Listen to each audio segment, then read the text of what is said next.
Welcome to the Financial Freedom Series. My name is Anuj Gupta, your strategic wealth consultant from Tag Investments. Today, our topic of discussion is how to build a secure foundation.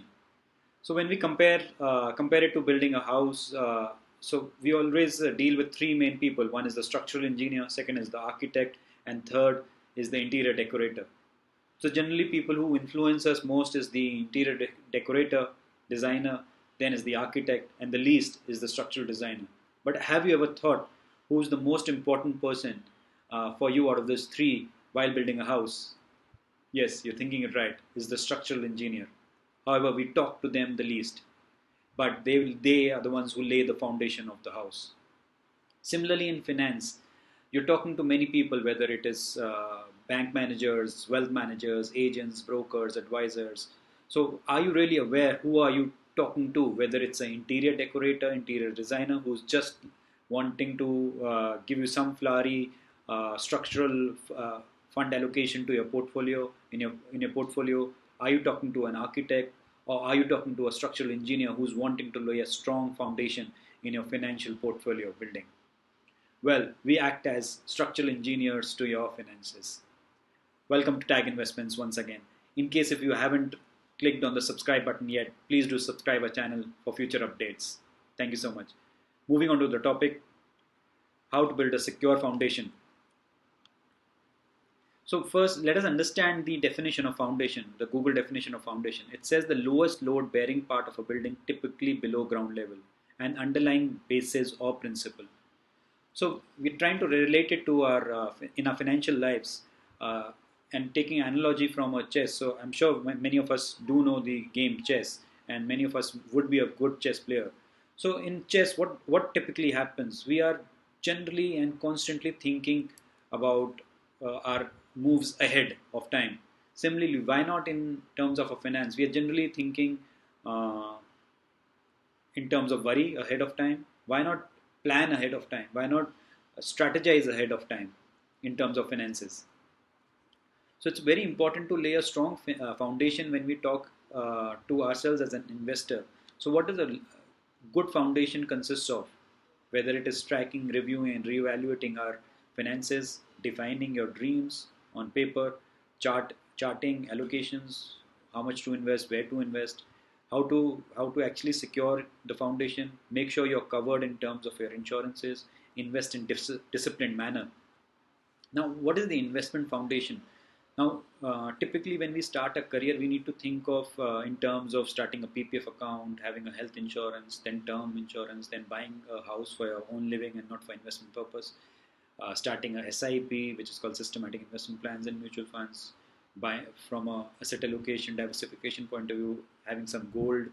There are sovereign gold ETFs available to buy, investing, taking care of the debt, uh, balance funds, international funds, investing and diversifying your portfolio.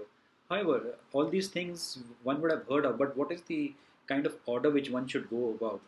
So, a strong order would be first to start with your healthcare and long term and short term needs, which is like having a good insurance base, having a short term plan into consideration, and having a long term plan into consideration. Income protection is more like having a life insurance and having something which you can fall back on, God forbid, if there is death, disability, or disaster in the life. Eliminating debts, which means that there is a good debt, there is a bad debt. So one should know how to eliminate bad debts in your financial lives.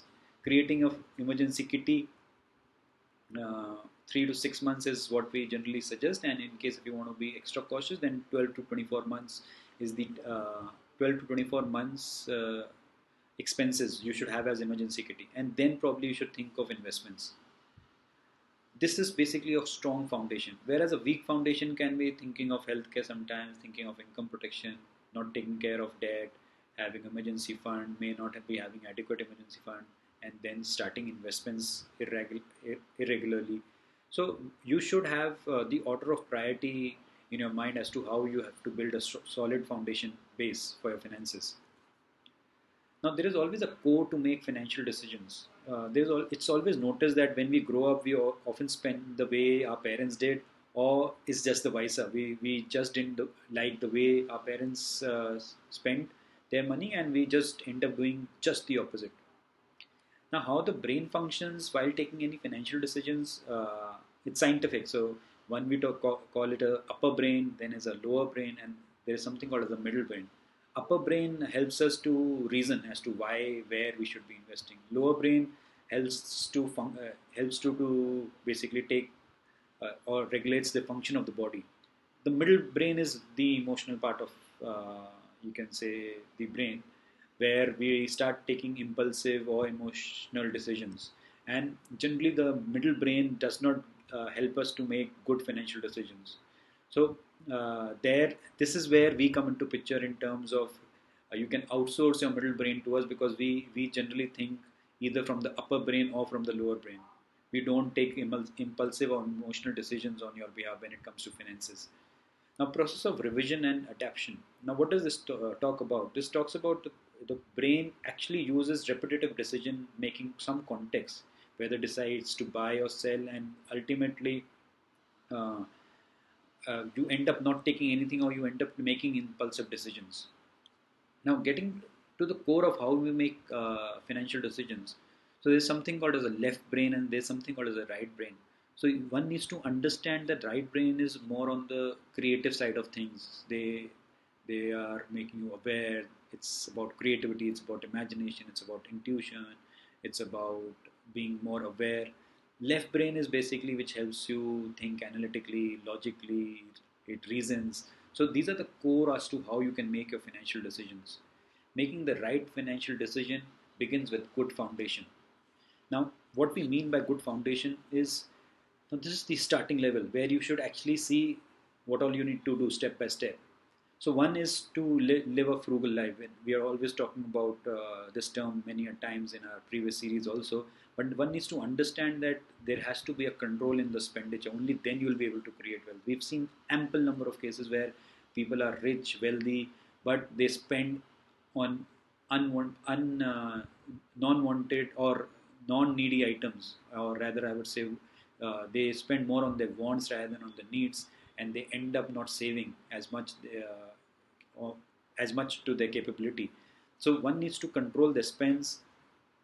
One needs to have a suitable income level, and one needs to have adequate insurance at the base level. Then the next level is you need to start having reserves. You need to start making goals. You need to have an emergency kitty, and then you reach to the next level, which where we are talking about investing in stocks, mutual funds, bonds, real estate, and physical assets. And then maybe we get into the speculative trading and investments. But the strong foundation is very, very important to make. Now, as an investor, are you asking yourself these questions: that how much does it cost for you to live? How will that change in future? What might go wrong, and how do you plan or prevent it? What is the investment options you have? What is the tax effect of your income and expenses? What rate of return you're looking for? How much risk you're willing to take? So are you answering these questions as an investor while making investment decisions? Now, talking about financial security, what you want in life today and long term, you have to answer these life goals and set them.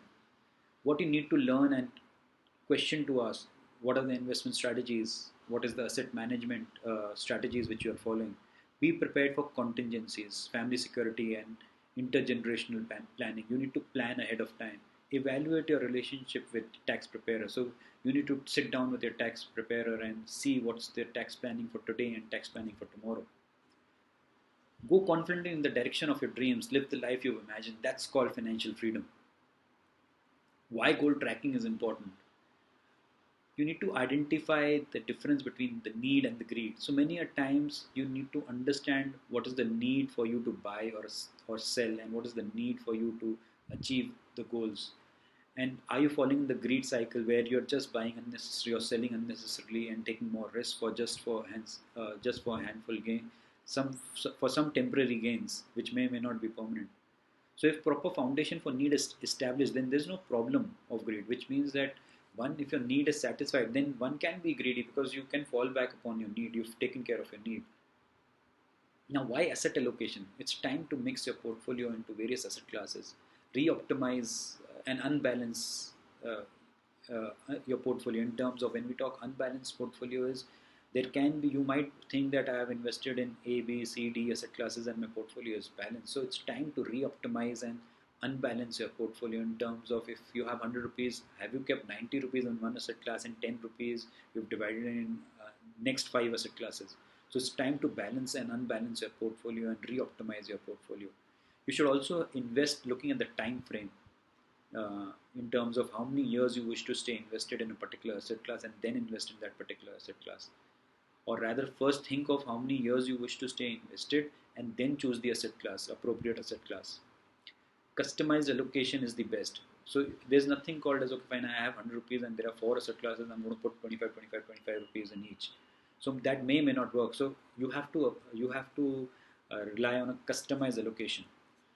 Now this is basically, we're trying to showcase the life cycle starting from 18 to 65 in terms of how much amount of coverage you require, what are the kind of responsibilities you have at every stage of life. So 18 to 25 you almost have very low liabilities, or very low amount of coverage is required. Between 25 to 35, once you get married, there is career growth, you start buying a house, you have children, so you need a certain amount of coverage.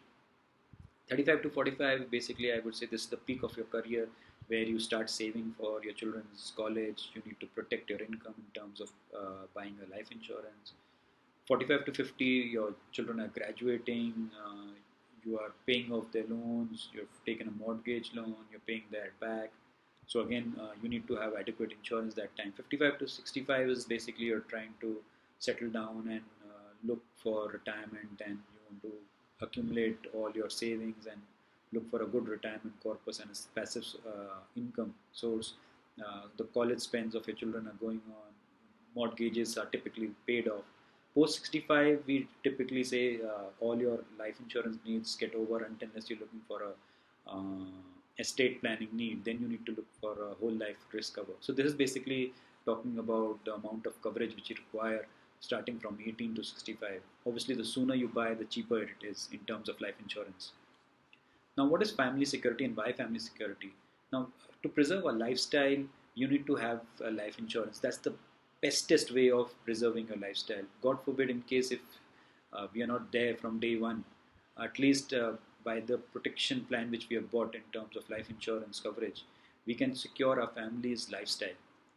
Risk of premature death is always there generally because of accidental or disability. So one can buy disability insurance. Estate planning basically talks about even after living a long life, once once you're no more, then you can leave a estate to your next generation. So through life insurance, that's one of the bestest way of creating a estate plan for yourself and your family. Now, why tax planning is necessary? You need to sit down with your tax planner and understand all these mix of questions as to where you're investing, why you're investing, what is the tax implication on it. So that's very, very important, and you need to understand uh, the difference between personal expense and business expense. Many businessmen, they always confuse, or they get into a dilemma that business income is equal to personal income and personal income is equal to business income. While that's totally, you can say, it should be like a railway track. You should never mix a personal income with a business income, and that's the biggest mistake a business person does. Overpaying and underpaying estimates. So sit with your tax planner. They'll help you in terms of making a budget for yourself. One needs to understand what are the cost implications of underestimating or overestimating a budget. Now, I'll end the presentation on a Gandhian note saying you must be the change you wish to see in the world. So, in your financial portfolio, you have to bring the change what you wish to be or you wish to make. So, now, to become great or to become financially great, uh, again, taking a hint from what Mahatma Gandhi ji said, first they ignore you, then they laugh at you, then they fight with you, and then you win. Meaning to say that when you follow these asset classes, or when you follow these secure foundation formulas, there will be people who will shun you down, who will ignore you. They will laugh at you as to what kind of a system are you following, is it really helpful. They might even fight with you in terms of this is right, this is not wrong, or this can be optimized, so on and so forth. But ultimately, the end is that you will win. So thank you so much for the patient listening as always. In case if you haven't subscribed the channel yet, please click the subscribe button for future updates. Thank you so much. Once again, Anuj Gupta, your strategic wealth consultant. Thank you.